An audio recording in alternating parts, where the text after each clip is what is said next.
नमस्कार शेतकरी मित्रांनो, सध्या आपण बघतोय का वातावरण हे सकाळी थंडीचं आहे आणि दुपारी खूप कडक ऊन पडतंय आणि संध्याकाळच्या वेळेस मात्र आपल्याकडे खूप ढगाळ वातावरण तयार होतंय। तर ही जे कन्फ्युजिंग वातावरण आहे याच्यामध्ये आपण पण स्प्रेइंग करताना बरेचदा कन्फ्यूज होऊन जातो आणि नेमके कसे बुरशीनाशकांचा सिक्वेन्स फॉलो करायचा त्याच्यामध्ये आपल्याकडनं चुका होतात। तर या कन्फ्युजिंग वातावरणात आपण आपले जे काही क्रॉप प्लॅनचा जो काही आपला बुरशीनाशकांचा शेड्यूल आहे तो प्रॉपर फॉलो करणं गरजेचं आहे। त्या 10 दिवसापूर्वी ज्या पद्धतीने पाऊस पडले सगळीकडेच आणि त्याच्यानंतर जे मोठ्या प्रमाणात दव सगळीकडे होतं तर त्या बागांमध्ये आपल्याला डाउनी मिल्ड्यू बघायला मिळाला मोठ्या प्रमाणामध्ये। तर आताही ह्या कन्फ्युजिंग वातावरणामध्ये आपण आपल्याकडे दव किती पडतंय याच्याकडे लक्ष ठेवून आणि संध्याकाळी ढगाळ वातावरण किती राहणार आहे याच्या अंदाजाने आपण बुरशीनाशकांची योग्य फवारणी ही केली पाहिजे। आता बऱ्याच बागा ह्या फेलफूटपासून तर साधारण फ्लावरिंगच्या स्टेजेसमधल्या बागा आहेत आणि ज्या बागांमध्ये डाउनी मिल्ड्यू आहे अशा बागांमध्ये आपण थिनिंगपर्यंत साधारण प्रत्येक 8 दिवसाला एक आंतरप्रवाही बुरशीनाशकची जर फवारणी केली आणि मग मधले दिवसांमध्ये आपण गरज बघून स्पर्शजन्य बुरशीनाशकांचा वापर चालू ठेवला तर आपल्याला आपल्या बागेमध्ये जे सेकंडरी इन्फेक्शन आहे ते टाळता येईल। ज्या बागांमध्ये डाउनी मिल्ड्यूचं इन्फेक्शन आहे तिथे आपल्या बागेमध्ये आता सेकंडरी इन्फेक्शन होऊ द्यायचं नाही आहे। तर त्याच्यासाठी आपण आंतरप्रवाही बुरशीनाशक वापरताना ते योग्य पद्धतीने वापरणं गरजेचं आहे। तर आपली बाग साधारण फ्लावरिंगच्या अगोदरच्या स्टेजेसला असेल तर आपण तिथे फॅन्टिक एम किंवा मग मेलेडिडिओ याचा वापर केला पाहिजे आणि फ्लावरिंगच्या सुरुवातीची बाग असेल किंवा फ्लावरिंगच्या मध्याची बाग असेल आणि तिथे जर डाउनी मिल्ड्यू दिसत असेल तर तिथे आपण प्रोफायलरचा सुरुवातीला एक आणि फ्लावरिंगच्या शेवटी एक जर स्प्रे घेतला तर डाउनीचं सेकंडरी इन्फेक्शन होण्यापासून आपल्याला टाळता येईल। मधल्या दिवसांमध्ये गरज बघून कॉन्टॅक्ट बुरशीनाशकांचं म्हणजे स्पर्शजन्य बुरशीनाशकांचा वापर तर हा आपल्याला करणं गरजेचंच ठरतो। सध्याच्या या कन्फ्युजिंग वातावरणामध्येही आपण जी आंतरप्रवाही बुरशीनाशक आहे त्यांचा टायमिंग सांभाळला पाहिजे। म्हणजे साधारण आपण 17व्या दिवशी कर्जेटचा जो स्प्रे घेतो किंवा त्याच्यानंतर 22व्या दिवशी मेलेडिडिओ किंवा त्याच्यानंतर 27व्या दिवशी आपण फॅन्टिक एमचा स्प्रे घेणार आहे, त्याच्यानंतर मग प्रोफायलर, त्याच्यानंतर मग रॅनमॅन।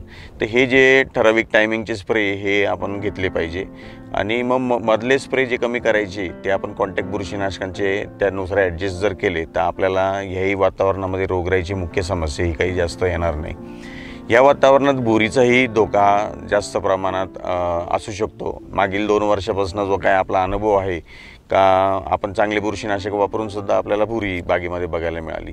तर त्याच्यासाठी 2 आंतरप्रवाही बुरीचे जे बुरशीनाशक आहेत त्याच्यातलं अंतर योग्य ठेवणं गरजेचं आहे आणि त्या अंतर काही कारणाने आपल्याकडनं वाढणार नाही याची आपण काळजी घेतली पाहिजे। मग साधारण आपण 17व्या-18व्या दिवशीपासून तर साधारण फ्लावरिंगचे स्टार्ट किंवा मध्यापर्यंत ट्रायझोल ग्रुपचा वापर करून घेतला पाहिजे आणि मग तिथून पुढे इतर ग्रुपमधली बुरशीनाशकं वापरली पाहिजे।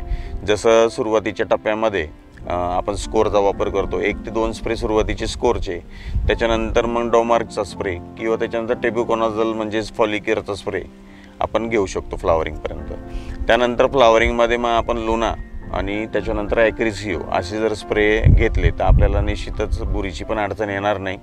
हे याला जोड आपण कॉन्टॅक्ट बुरशीनाशक जे बुरीसाठी म्हणजेच सल्फर, थायोसल्फ यांचाही आपण गरज बघून टप्प्याटप्प्याने फवारणी अधूनमधून आपल्या शेड्यूलमध्ये समावेश करणं गरजेचं ठरतं। जिथे दव जास्त पडतंय अशा ठिकाणी दोड्यातील गळ किंवा कूज पण आपल्याला थोडीफार प्रमाणात बघायला मिळते।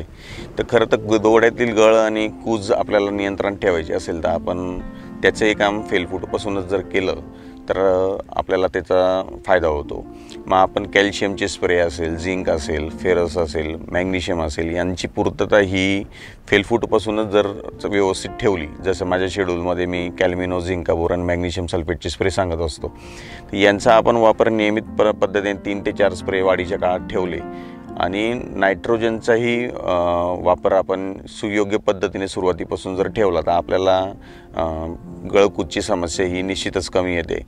बऱ्याचदा आता फिरताना असं लक्षात येतं आहे का बऱ्याच ठिकाणी शेंड्याची अडचणी आहे आणि सुरुवातीला नायट्रोजन अजिबात दिला जात नाही आणि मग शेंडा कमी पडायला लागला का त्यावेळेस मग खूप नायट्रोजन वाढवला जातो। तर हे सुद्धा एक कारण आहे का आपल्याला पुढे जाऊन मोठ्या प्रमाणात डोळ्यातील गळ किंवा कूज बघायला मिळते। त्याच्यामुळे आपण नायट्रोजनचा सुद्धा हा सप्लाय सुरुवातीपासून थोड्या प्रमाणात बागेची गरज पाहून केला पाहिजे। माझ्या शेड्यूलमध्ये जसं महाजन ग्रेड 2चा मी समावेश ठेवत असतो। आपण स्मॉल अमाऊंटमध्ये नायट्रोजनची पूर्तता ही चालू ठेवली पाहिजे। मात्र ज्या बागांमध्ये नायट्रोजन हा जास्त आहे सुरुवातीपासूनच किंवा वाढ ही विगरस आहे सुरुवातीपासून, अशा ठिकाणी मात्र आपण नायट्रोजनचा वापर निश्चितच कंट्रोलमध्ये ठेवला पाहिजे।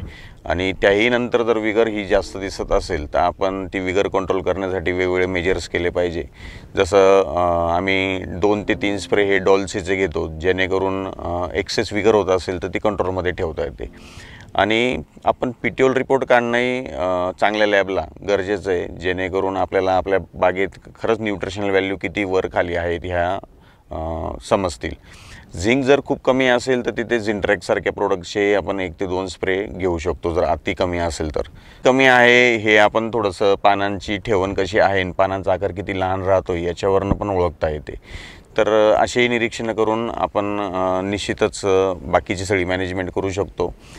अंडागळ किंवा जी दोड्यातील गळे आणि कूज याच्यासाठी कॅनोपी मॅनेजमेंट पण महत्त्वाची आहे। त्याच्यामुळे जिथे जिथे खूप गर्दी होत असेल अशा ठिकाणी आपण टप्प्याटप्प्यात 2 ते 3 टप्प्यामध्ये ही गर्दी होऊ दिली नाही पाहिजे आणि जिथे कुठे पानं काढायची गरज आहे ती पानं किंवा फुटवा हा काढून घेतला पाहिजे। पुढचा जो व्हिडिओ आहे त्याच्यामध्ये आपण फ्लावरिंगचं जी आणि तिथे होणाऱ्या चुका, स्पेशली राऊंड व्हरायटीजमध्ये ज्या चुका घडतात शेतकऱ्यांकडनं आणि ज्याचा परिणाम शेवटी फ्रूट क्वालिटीवर होत असतो, तर त्याच्याबद्दल आपण सविस्तर त्याच्या व्हिडिओमध्ये कव्हर करणार आहे। धन्यवाद।